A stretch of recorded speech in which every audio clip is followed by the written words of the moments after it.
Et tout s'est arrêté. Ce monde lancé comme un bolide dans sa course folle. Ce monde dont nous savions tous qu'il courait à sa perte, mais dont personne ne trouvait le bouton arrêt d'urgence. Cette gigantesque machine a soudainement été stoppée net, à cause d'une toute petite bête, un tout petit parasite invisible à l'œil nu, un petit virus de rien du tout. Quelle ironie! Et nous voilà contraints à ne plus bouger et à ne plus rien faire. Mais que va-t-il se passer après, lorsque le monde va reprendre sa marche? Après, lorsque la vilaine petite bête aura été vaincue, à quoi ressemblera notre vie après? Après, nous souvenant de ce que nous avons vécu dans ce long confinement, nous déciderons d'un jour dans la semaine où nous cesserons de travailler, car nous aurons redécouvert comme il est bon de s'arrêter un jour long pour goûter le temps qui passe et les autres qui nous entourent, et nous appellerons cela le dimanche. Après, ceux qui habiteront sous le même toit passeront au moins 3 soirées par semaine ensemble, à jouer, à parler, à prendre soin les uns des autres, et aussi à téléphoner à papy, qui vit seul de l'autre côté de la ville, ou aux cousins qui sont loin, et nous appellerons cela la famille.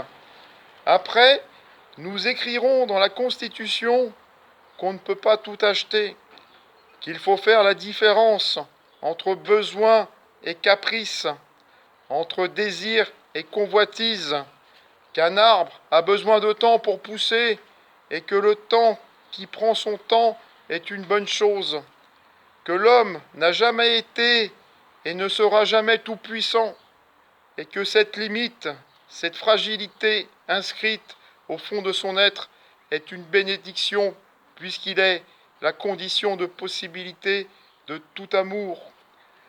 Et nous appellerons cela la sagesse. Après, nous applaudirons chaque jour, pas seulement le personnel médical à 20 heures, mais les éboueurs à 6 heures, les postiers à 7 heures, les boulangers à 8 heures, les chauffeurs de bus à 9 heures, les élus à 10 heures, et ainsi de suite. Et oui, j'ai bien écrit les élus, car dans cette longue traversée du désert, nous aurons redécouvert le sens des services de l'État, du dévouement et du bien commun. Nous applaudirons tous celles et ceux qui, d'une manière ou d'une autre, sont au service de leur prochain, et nous appellerons ça la gratitude.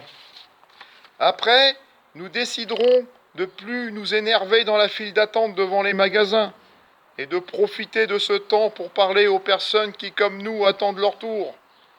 Parce que nous aurons redécouvert que le temps ne nous appartient pas, que celui qui nous l'a donné ne nous a rien payé, et que décidément, non, le temps n'est pas de l'argent, le temps c'est un don à recevoir et chaque minute est un cadeau à goûter.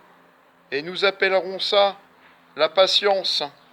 Après, nous pourrons décider de transformer tous les groupes WhatsApp créés entre voisins pendant cette longue épreuve en groupes réels, de dîners partagés, de nouvelles échangées, d'entraide pour aller faire des courses ou amener les enfants à l'école. Et nous appellerons ça la fraternité. Après, nous rirons en pensant à avant, lorsque nous étions devenus des esclaves d'une machine financière que nous avions nous-mêmes créée, cette poigne despotique broyant des vies humaines et saccageant la planète. Après, nous remettrons l'homme au centre de tout parce que qu'aucune vie ne mérite d'être sacrifiée au nom d'un système, quel qu'il soit, et nous appellerons ça la justice. Après, nous nous souviendrons de ce virus, s'est transmis entre nous sans faire de distinction de couleur, de peau, de culture, de niveau de revenu ou de religion, simplement parce que nous appartenons tous à l'espèce humaine, simplement parce que nous sommes tous humains. Et de cela, nous aurons appris que si nous pouvons nous transmettre le pire, nous pouvons aussi nous transmettre le meilleur, simplement parce que nous, les hommes humains, et nous appellerons cela l'humanité. Après, dans nos maisons, dans nos familles, il y aura de nombreuses chaises vides, et nous plairons celles-ci, et celles et ceux qui ne verront jamais cet après. Mais ce que nous avons vécu aura été si douloureux et si intense à la fois que nous aurons découvert ce lien entre nous, cette communion plus forte que la distance géographique, et nous saurons que le lien qui se joue de l'espace se joue aussi du temps, que ce lien passe la mort, et le lien entre nous qui unit ce côté-ci et l'autre de la rue, ce côté-ci et l'autre de la mort, ce côté-ci et l'autre de la vie, nous l'appellerons Dieu. Après, ce sera différent d'avant. Mais pour vivre cet après, il nous faut traverser le présent.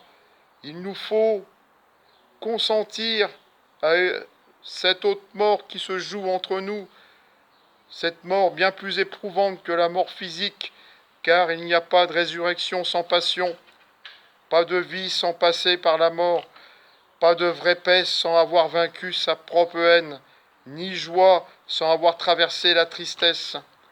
Et pour dire cela, pour dire cette lente transformation de nous qui s'est accomplie au cœur de l'épreuve, cette longue gestation de nous-mêmes, pour dire cela, il n'existe pas de mots.